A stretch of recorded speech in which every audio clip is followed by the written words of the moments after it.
Join us to hear innovative and creative stories from around the world. Rosalyn Kahn will share her amazing journey of life, leadership, and leading your best life. Please welcome Rosalyn Kahn. Hi, welcome. My name is Rosalyn Kahn with Chow Entertainment KXLA, and we are here at Yolanda's Mexican Restaurant, Cafe, and beautiful Simi Valley. It is so wonderful to have you here, and today we are honored to have with us a special guest, Mr. Tommy Bull. Can you say hello? And Percy, say hello to the audience here, please. You can both say hello. Hi. Hi. Nice to be here. Well, for those of you who don't know, Tommy Bull is known as a A-list DGA director, second unit director, SAG-AFTRA actor, writer, producer, fight choreography, and coordinator stunts and stunt design. That's a mouthful. Did you make that difficult for me, just to say that? I made it up just for you. Oh my God. So of all these vast talents, which of these is your all-time favorite one? Well, there's a parallel. I love directing, because I like bringing out everything with actors and just letting them just create and just do what they do best. I like to let them roll and do what they do. And I'll do the corrections here and there wherever I need to, but I love directing. It's the creative side is what I'm driven to. But on the other side of it, I enjoy acting too. I like being somebody different and having fun. And I go home early. Go home early. Yeah, that's always good. Now, in your acting expedition, what was one of your favorite shows that people might remember you for? Oh, shoot. Well, Miami Vice is probably, I did 13 of them. Wow. Now, were you just directing, or did you also get to act in those? I did some acting in some of them as well, and most of the time I was directing. And I did the second unit mainly, a result, because there's so much action. It's like shooting a feature film. It's not like doing a regular TV series where you're in studio and this and that. You're out in different locations like a feature film, and the action's outside. You've got to create everything, every place you go. Exactly. So, and I had a lot of fun doing that. Great. Now, you said you got some accolades for that. You were like the youngest director ever to do something like, how old were you at the time? I was in my 20s, I think 26, 27 years old. Well, let's give him a round of applause for that. 26, 27, being a director. I love it. Now, you also have a record of like 86-time undefeated world champion in full-time kickboxing. Did you just do that to take off the aggression from the films, or how did that all come to play? I was raised with a lot of anger. My father was a pretty aggressive guy, and I was raised in the projects in New York and Brooklyn and on Jersey Street and Staten Island. And it's one of these places that it's like survival of the fittest kind of thing. It's very wild and crazy. It's like the jungle. And so, I got into it accidentally. I came out to Florida to train. And while I was training, the head instructor beat up a real chubby guy in the ring. He was just knocking him down, and the guy started crying. He was upset. I walked up and told him, what's wrong with you? It's not the way to teach.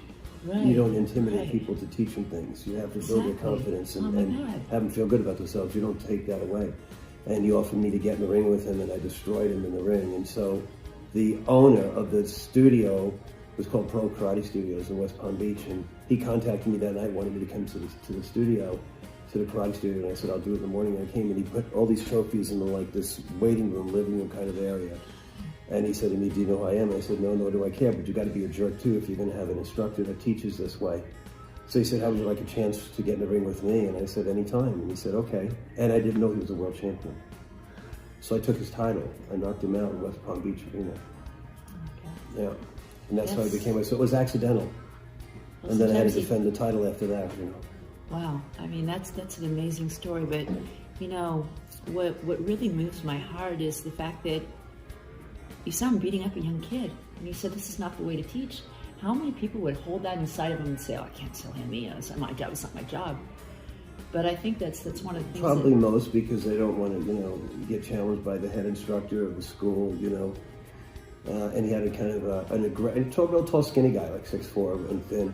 And he had a really heavy mentality of being very aggressive. This is the way you learn. Kill or be killed. Right. You know, that right. kind of mentality, which is sickening. You're teaching people, you know, and you got to, and people come in, they're overweight. Obviously, he was there because he's been intimidated in school and these kind of things. And you want to build their self-esteem, make them feel good about things, about themselves, not be aggressive, and you know, you're not going to learn anything getting beat up. No, exactly. Unless you're running fast or something. Unless you're running fast. Now, we're going to go from the fighting world, and we're going to just kind of take a little twist here. You won some accolades in the Golden Globes at 17, and you studied 28 different styles of martial arts. Right. And, you know, Golden Gloves. And I fought that Madison Square Garden. I was 17 years old, and I was undefeated there too. I just did it twice. They wouldn't let me box anymore because I was a martial artist, so they wouldn't allow me to fight anymore as a boxer. And I took the Navy title.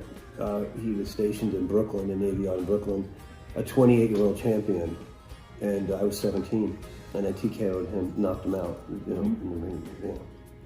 And so and things what led from there, but my nature is not to be fighting kind of thing. I'm really comedic, you know what I mean, and fun, and caring. I don't like being aggressive, you know. Right. I grew up with too much of it, so you know that's not the nature. I can't even believe I became a fighter. Exactly. Yeah. So how long was the transition that you went from the fighting into the world of acting? Where did that? Well, the fighting actually helped me because I was already a champion, and I'd studied so many different systems and that, and so many action movies. There's so many different action scenes that require a lot of fighting, and so I got into it that way, and then one thing led to another. So it actually really made a big difference for me to have a background as fluent as I did, and have all these different systems that I studied over the years. You know. Mm-hmm. I also understand that you did study so many different styles. You had like 28 different styles that you had learned. What influenced you to learn all those different styles that you had of fighting? I have an ability of absorbing things really quick, and I have ADD. So for me, if you want like a teacher to teach me something, you don't write it on the board, and then you don't, you know, and then you're writing it here when you're writing it on the board, and you just say it and be done with it already. Say it like that, and I get it. So I do everything that way. I just absorb things that quickly. So training and learning martial arts, for me, I want to get what I can out of it, and then I move on. And you don't waste my time with all this form kata stuff. I want to see everything, and then I design it to what it actually does in combat. Because you know, forms and katas are not going to help you on the street. Exactly. You're going to get killed. Exactly. So you got to know what they do, what they're designed to do. And then when I teach people this, I teach that as well. I teach the forms and katas, and I take it into actual fighting ability, so they learn what it's designed to actually do in combat. And I just have the ability to do that. That's wonderful. That's wonderful. So after this, you're going to teach me some styles of how to defend myself out in public since someone coming in and We're going to set up a whole ring, right? Awesome. Can you believe I came to interview a guy who was in the film industry. He's going to teach me fighting. Gosh, yeah. I came to the right place. Boy, put you in the gear. We're in trouble. There you go. You better watch out. I also understand you had studied under the Professor Wa Lu. And he broke 2,000 pounds of ice standing in a 28-foot in the air upon scaffolding. Not he, me. You. What made you do that crazy thing? Stupidity. I did it with 1,000 pounds first, and I broke my wrist. I did it again, the same amount of ice, 100-pound blocks, 10 of them, on scaffolding. I broke my wrist the second time, and then when it healed, I got really mad, and everybody was like, "Oh, forget about it. You're not going to do it. You're not going to do it. That's the worst thing you can say to me." So I doubled it. Right. And I did it. Wow. No. That is unbelievable. So we're going to switch terms again. And you've been honored with the achievement of being both in the Hall of Fame and the Book of World Records. Right. Tell us about that. Hall of Fame is fighting. All the championships I've done. I've done underground fighting too, which is out like in Vegas, man. It's a deadly way of kind of fighting in it. There's no rules. Oh, wow. That sounds scary. So I did that, and I was an interstate bounty hunter for 5 years too. Oh my gosh! I mean, this is unbelievable. We're talking about a guy who fights, direct films, and everything, and things like that. This is so exciting. But the dog is giving me signals here. He's got that look. He's saying, "I think I got to take a break. We got to take a break right now. We're gonna come right back, right, Percy? Right after that. Thank you."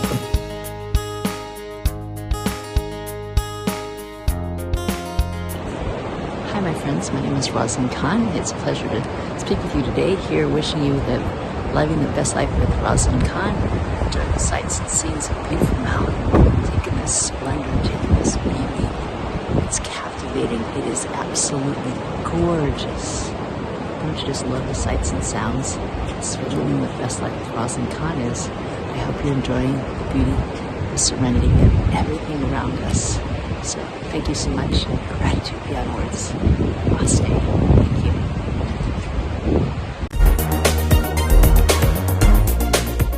Thank you for your interest in In-Flight USA and our newest publication, BizAvJets USA. We serve general and business aviation throughout the U.S. For more information on submitting articles or advertising in our publications, visit inflightUSA.com. Thank you.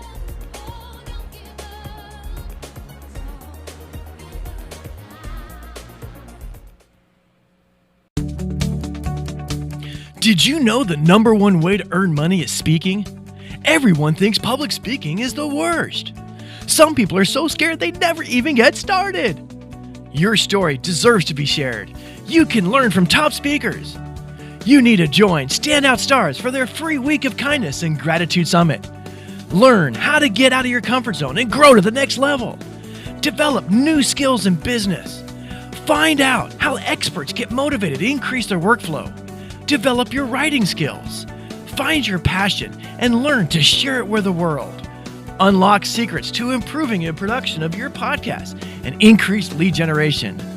Learn how to improve your own personal health and wellness.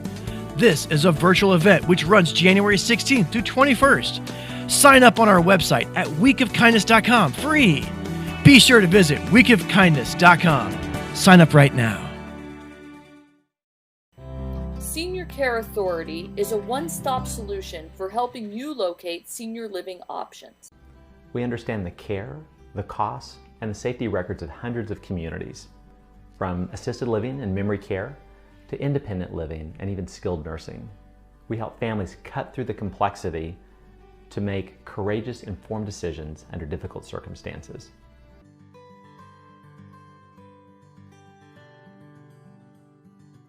Hey, are you looking to get blinged out? Well, look no further. Boss Lady Bling Blingy have all the bling you need. You can find us online at Lady Blingy 4 on IG or Lady Blingy on Facebook or www.bossladyblingblingy here in sunny San Diego at 2031 Commercial Street, San Diego, California. Call us at 619-617-4586. Over 40 years, Lighthouse Central Florida has provided education, independent life skills, and job training to thousands of Central Floridians who live with blindness or any degree of vision loss. Whether it's picking out clothes in the morning or just moving around your community and serving Orange, Seminole, and Osceola counties, contact Lighthouse Central Florida at 407-898-2483 or visit them online at lighthousecfl.org.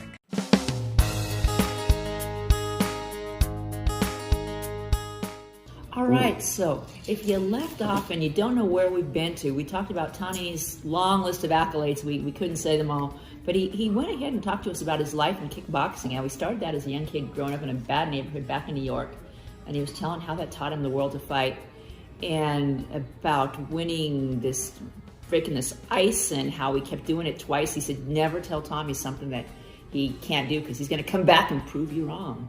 He also talked about his mind, how his mind learns very quickly. Why learn one style when you can learn 27 just like that? And he applies that model in the world of his directing as well. But now we're going to go back, and he's got a place in his heart. Not only does he love this little guy right here, this dogs, but he has a place he wants to give back to the kids in the world. A phone conversation, he told me there was a project that he was going to do in New York. It was called a cold reading project, about working with kids. And I was wondering if you could share about that story, how it came about and why it's so important to you. Well, the thing is, when I'm doing things here, it's not just in New York, but I'm doing a film in the States, okay?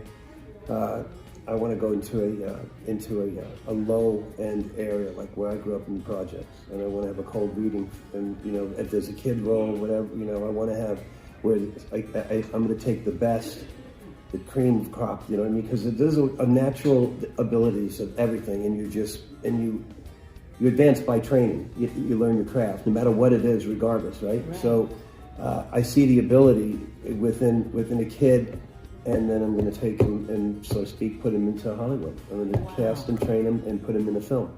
And I want to do that regardless of where I'm at. So it doesn't matter really so much where I'm shooting. I want to be able to take, if I just see a role, and not something that's huge, but something that's substantial, that's going to bring that person out some, and train them and give people a break on everything that I do that I never had. Wow, that's really interesting and amazing to go ahead and think about a person who's never had that growing up in the wrong part of the city, and yet he's been so passionate and driven to go ahead and help other people out and achieve that is just beautiful, beautiful. You also had shared with me back from the Miami Vice days that there was a story about helping Janet Jackson. How did that all come about? Oh, we had there was a party, one of the celebrations. We were doing 2 episodes at the time. We had the final on one season and starting the next season, and we were shooting both spontaneous. Right. So anyway, we wrapped from that, and they decided to throw a party. And it was on the Strip in Fort Lauderdale at a hotel there. And Janet Jackson was there, one of the celebrities that was there. Right. And her and I got a drink together, and we hung out, and we stayed together till about 3:30 in the morning. Kind of late. And I walked into the elevator to get into the go back up to her suite. And when I came back, there was like 5 guys that came in and pushed her into the elevator. I heard her screaming my name, and I went back, and I took care of every one of them. I was completely violent. I went ballistic. Wow. I just couldn't believe that anybody would want to hurt that poor girl. She was such a sweet-natured girl. Wow. I had so much fun with her. I mean, we hung out till 3:30 in the morning, so we had so much fun. Right. So, yeah, I've known the Jacksons for a while anyway. I flew back from Los Angeles, I flew back from London, Heathrow Airport, we flew back to LAX, and flying business class. Flying back actually with my wife, and he was with his wife, sitting there in business class, and we went and hung out at the bar, just drinking like juice and stuff. We weren't drinking alcohol, but anyway, we hung out for like 13 hours. Oh my gosh. Yeah. Wow. That was nice too. Really nice family. No, it sounds that way. It seems like everybody I know knows somebody who knows Michael Jackson. I met Michael too. Yeah. And so he was in disguise when I met him. It was at music on Sunset Boulevard, that music store they used to have back in the 80s. It was Tower Records. Tower Records. Oh, yeah, Tower Records. Right there. And I was staying right up the street at Sherman Towers. Right. I was doing Shadow of the Dragon, a feature film then.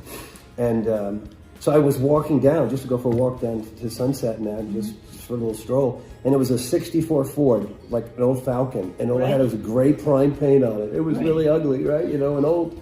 And I see this guy in there with a fake beard and this thing going on like this here, and he's like this, and I see his hand go out the window on the side of his face, and I could tell immediately. I'm going, you got to get a better disguise than that, Michael. So I think I might have said, "Hey, Mikey," or something. Anyway, and so we started talking. He was a real sweet guy, really nice guy.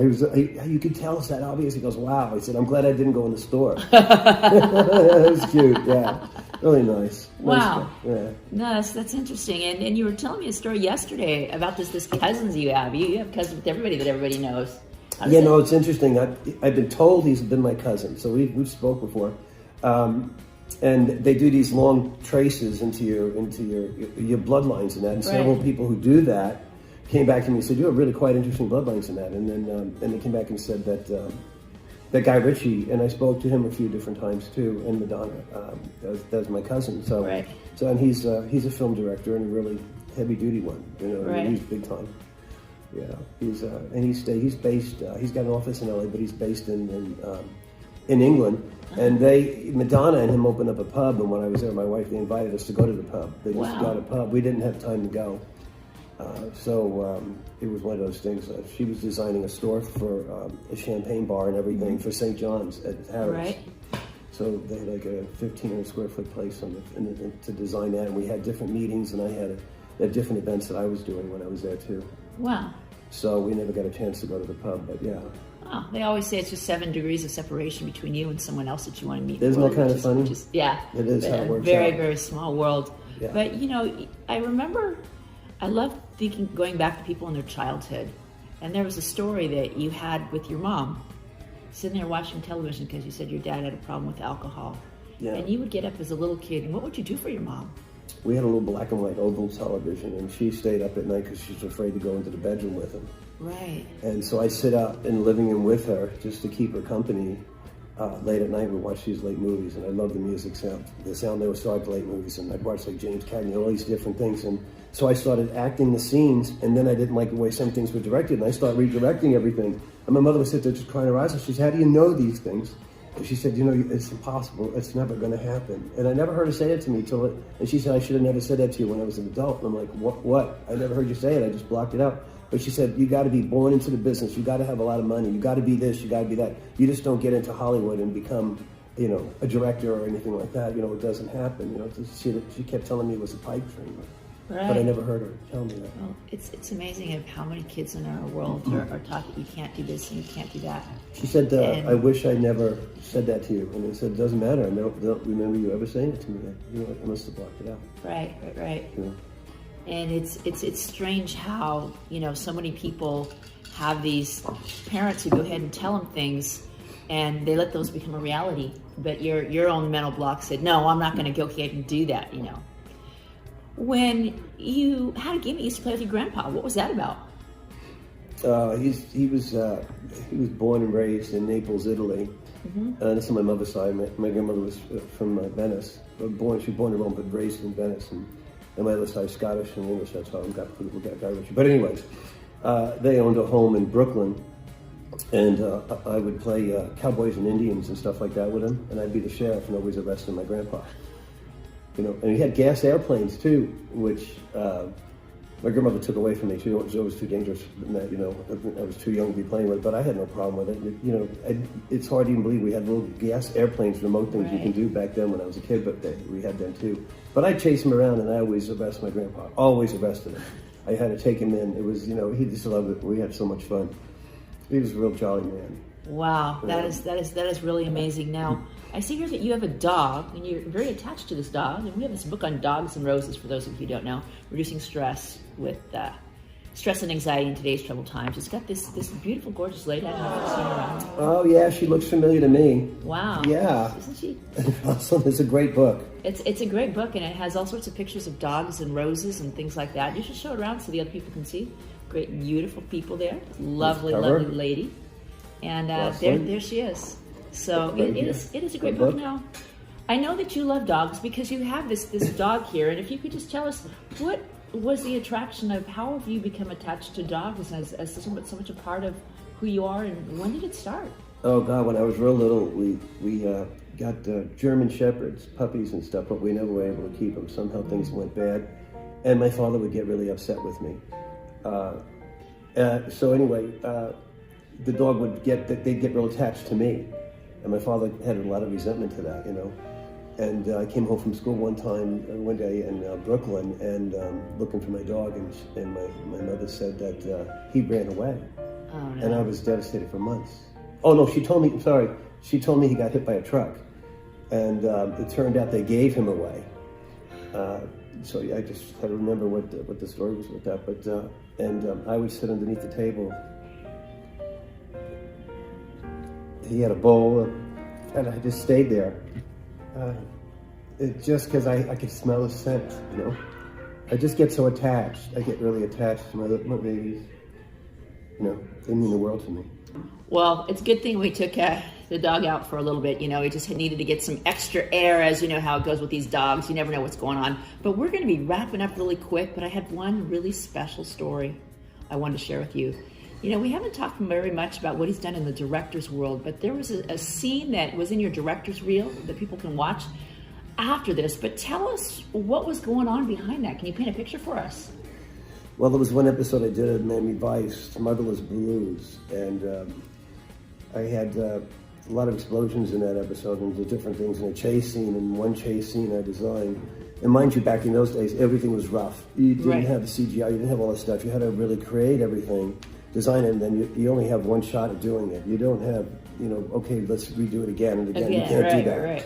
So you got to get it right the first time. And we had a chase scene, police car, and a guy getting away with a shootout and that, and it was in a river kind of a thing, where a washout thing, and it had an embankment going up like this and an angle to it, and the car is going in, and he gets up on that embankment, and he flips, and the car slides over well over 200 feet. It's oh my gosh. It's all concrete, just slides right into it, and And I designed it so the car stopped on its upside down on its top, right in front of the camera, where cameras now, right where the cameras were on. And I turned around and I asked everybody, and it like a show off kind of thing. I'm like, well, what do you think of that? You know, Right. And everybody was gone.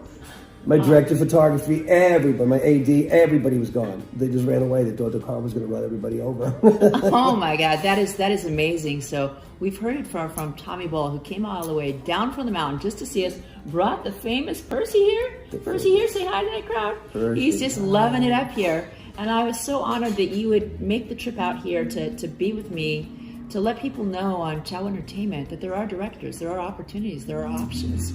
If you want to be in one of those shows, you want to make sure you're at one of those readings. Tommy, is there one last thing you'd like to say to the audience of what this experience has been like and what you'd like the audience to know about you that I haven't had the chance to ask you? What would that be? I think that, you hear a lot of things that don't get into the industry. There's so many, it's an incredible industry, and I can't imagine ever doing anything else, but it's also got a lot of corrupt things that go on in it. And I just think that people who want to, certain things they want to do it for the right reasons. I never got in the industry for fame and fortune or any of these kind of things. I did it because it's what I started doing as a little boy naturally. I just loved it. I was just gravitated to it, and it's what I knew what I wanted to do. And I've worked on shows before where I made almost nothing, absolutely nothing, because I wanted to do it. I wanted to, and I couldn't wait to get on set. I come alive when I'm on set. I think that whatever you do in this life, do it great. Do it the best of your ability. Everything else comes.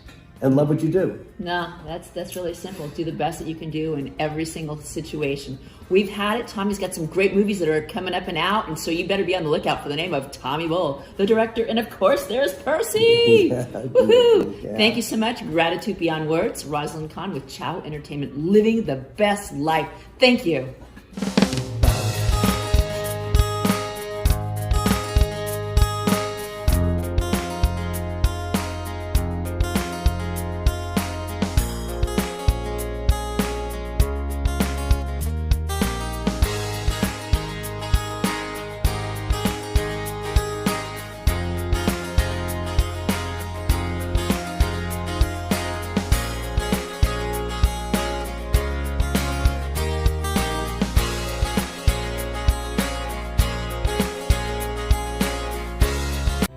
Senior Care Authority is a one-stop solution for helping you locate senior living options. We understand the care, the costs, and the safety records of hundreds of communities, from assisted living and memory care to independent living and even skilled nursing. We help families cut through the complexity to make courageous, informed decisions under difficult circumstances.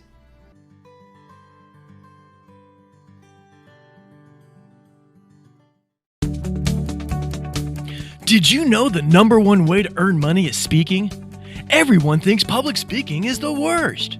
Some people are so scared they never even get started. Your story deserves to be shared. You can learn from top speakers. You need to join Standout Stars for their free Week of Kindness and Gratitude Summit. Learn how to get out of your comfort zone and grow to the next level. Develop new skills in business. Find out how experts get motivated to increase their workflow. Develop your writing skills. Find your passion and learn to share it with the world.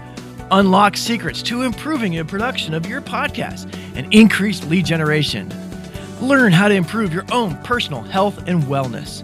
This is a virtual event which runs January 16th through 21st. Sign up on our website at weekofkindness.com free. Be sure to visit weekofkindness.com. Sign up right now. BizAvJets USA magazine is a new publication to the business aviation industry. And business aviation is a growing and thriving industry. We plan to bring you all the latest trends and news. We also plan to bring you new information about new airframes, systems, and interiors to market. Feel free to visit bizavjetsusa.com. Aw, Dad, my computer's slow again and I can't play my games. Call Your Computer Solutions today and we will scan for viruses and clean that computer up remotely and make it fast again. Our phone number is 407-826-0810. Thanks, Dad. My computer's fast again. Now I can do my homework. Thanks for calling Your Computer Solutions at 407-826-0810.